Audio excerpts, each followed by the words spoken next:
Years ago, we moved to Orlando and bought a fix-up house. I'm not sure if you should ever do that when you have young children. Our boys were 4.5 and 2. Ben was outside with me that day when I was up in the tree with a chainsaw and just trying to just repair things and trim things. And so, he had on his Tennessee clothes. We didn't have Florida clothes back then. We brought our Tennessee clothes with us, and so he had on a big coat. It was probably in the 50s. It was in January. So we didn't really have in-between clothes. We just had big winter coats, and so he had on his big winter coat and jeans and cowboy boots. And so anyway, I'm up in the tree, and I've got a chainsaw, and I'm trying to cut limbs that he can carry drag to the front lawn and to be picked up, and then I'll have some big ones for me later to do other work. So anyway, I'm on the saw, off the saw.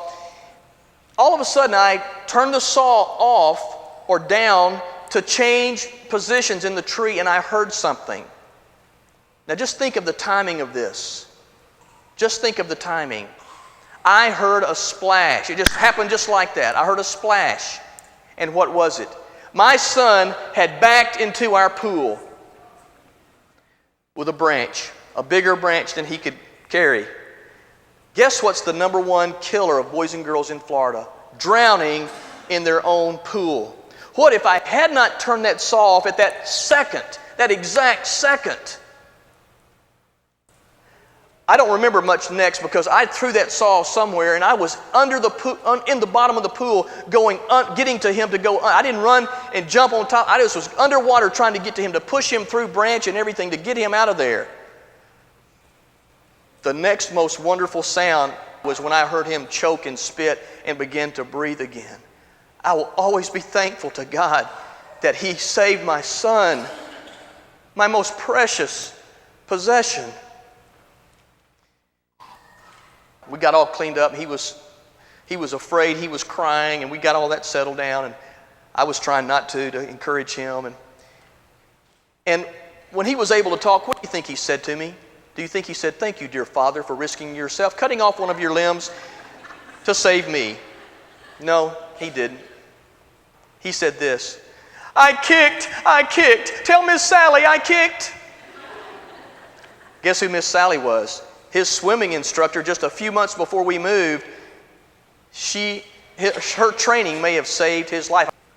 I went back out to the pool I got that branch. I looked down the bottom and he had kicked. There were 2 little cowboy boots at the bottom of that pool. 3 years ago, Ben called me in between work and he said, "Hey, Dad, how you doing? What's up? Where are you?" We talked. "Dad, did I ever tell you? Do you remember the time that you saved me from drowning?" "Let me think, Ben. Refresh my memory. I don't know. I was probably busy doing something that day that probably I remember better."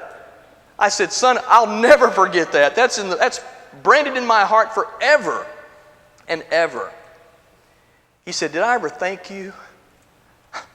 And I said, "Son, when you began to breathe, yes, that was thank you. You didn't have to. Dad, thank you. Would you like to know what was happening underwater? I've never told you what I was experiencing." I said, "Yeah."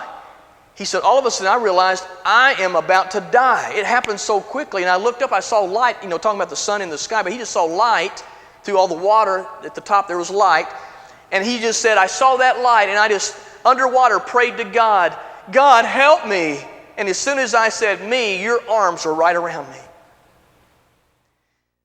Oh, it's hard for me to tell that story. Do you feel that if you're a parent? See, today boys and girls are drowning, and they're saying, "Help me." And I'm asking you, get your arms ready, jump in, and pull these boys and girls out of the pool.